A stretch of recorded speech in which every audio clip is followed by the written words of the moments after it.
L'iode est un oligo-élément essentiel à la vie humaine. On appelle le défaut d'absorption régulière et les troubles qu'il occasionne carence en iode. Les conséquences sont énormes au niveau de la population, telles que le goitre, le crétinisme et autres. En 2007, près de 2 milliards de personnes, dont un tiers d'âge scolaire, ont un déficit en iode, ce qui en fait un des problèmes majeurs de santé publique. Pour éviter les carences en iode, il est souvent ajouté de l'iode au sel de cuisine et parfois au lait, au Royaume-Uni notamment.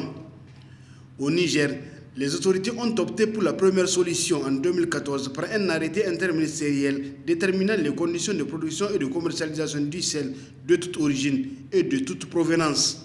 En son article 2, l'arrêté stipule que tout sel produit ou importé sur le territoire national doit être iodé. Pour remédier à ce problème de santé publique, le ministère des Mines et du Développement industriel, à travers la direction de la normalisation, de la promotion de la qualité et de la métrologie, et en collaboration avec le ministère de la Santé, le ministère des Finances et le ministère du Commerce, ont rendu d'application obligatoire la norme sur la production du sel iodé.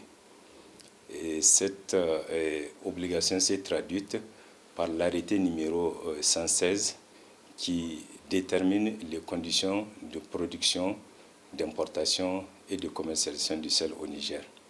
Et la clé du succès de toutes ces mesures dépend bien entendu de l'implication de tous les acteurs qui peuvent être de la société civile, et les acteurs économiques, les industriels ou les laboratoires. L'application est devenue effective depuis 2014. L'État a décidé de prendre le sel comme un véhicule pour atteindre la plus large population. Vous savez, le sel est un aliment de consommation courante où on n'a pas besoin d'être riche pour pouvoir avoir accès.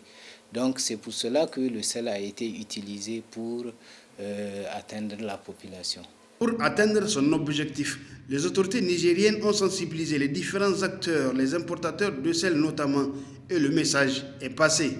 Likitoci suka gargaɗe mu da gwamnatin suka ce kar mu yarda mu shigo da gishiri in dai bai da magani, saboda in muka shigo da gishiri bai da magani mu ma mun cuci kanmu tunda ƴan uwanmu ne muke cuta, saboda shi ne mu ma muka ɗauki alƙawari ba mu kawo gishiri sai mai magani. L'importance du sel est iodé. Donc, plus précisément, l'importance de l'iode dans le sel.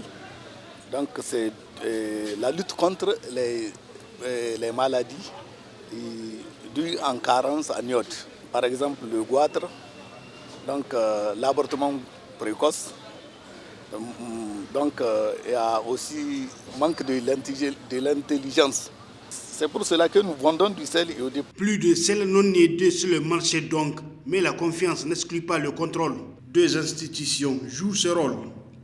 Le Laboratoire national de santé publique et d'expertise l'ANSPEX et l'Agence de vérification de conformité aux normes AVCN.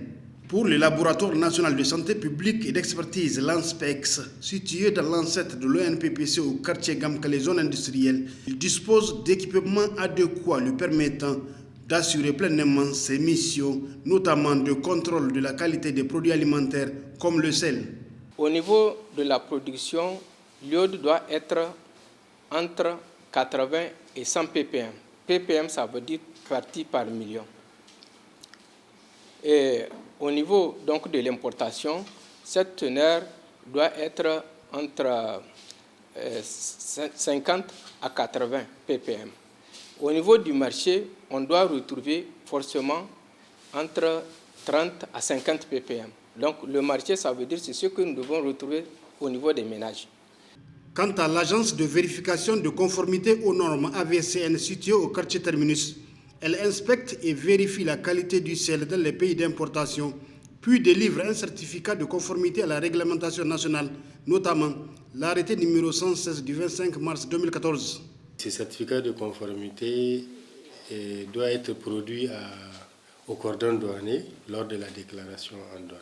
Un sel n'a pas ce certificat, il n'a pas droit donc d'entrer au Niger. Et nous souhaitons que les opérateurs économiques puissent le comprendre et chaque fois qu'ils importent du sel iodé, de pouvoir faire la demande de certificat de conformité au niveau de nos sous-traitants, parce que c'est important de le préciser, parce que dans n'importe quel pays du monde que vous partez importer des marchandises, vous allez trouver des sous-traitants. C'est des organismes internationaux d'inspection et de certification qui ont des contrats de service avec l'AVCN et qui sont prêts à passer au crible ces produits-là, donc les inspections documentaires, l'inspection physique, l'échantillonnage, les analyses, ainsi de suite, pour s'assurer que ce sel-là, effectivement, est conforme à la réglementation au Niger. La société civile nigérienne, par le biais de l'Association de défense des droits des consommateurs ADDC Wadata, salue l'initiative des autorités nigériennes, mais estime qu'il faut renforcer les mécanismes de veille. Nous savons qu'il y a déjà des dispositifs qui ont été mis en place à Torodi et à Arlit pour le contrôle de qualité de ces sels, mais ce n'est pas suffisant. Surtout, il faut aller vers ceux qui importent de grosses quantités de sel non iodé, c'est-à-dire les industriels, les tanneries qui utilisent ces sels. Souvent, c'est l'excédent qui est déversé sur les marchés.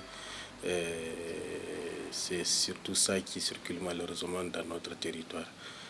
Mais aussi de faire en sorte que le consommateur, c'est vrai, c'est le rôle des médias, de faire en sorte que le consommateur puisse reconnaître le sel iodé. C'est vrai, c'est un sel blanc, parfois blanc sale. Il n'y a pas d'indication nette qui dit que c'est sel iodé, non iodé, mais au moins l'étiquetage sur les sacs, ça indique quand même le sel iodé ou non iodé. Cette recommandation de l'Association de défense des droits des consommateurs ADDC Wadata est déjà prise en compte dans l'arrêté interministériel interdisant l'importation du sel non iodé, car dans son article 7, il est écrit que l'emballage doit porter les indications sel iodé, teneur en iode, entre autres. Une intensification du contrôle pour le respect de cet article s'avère donc nécessaire.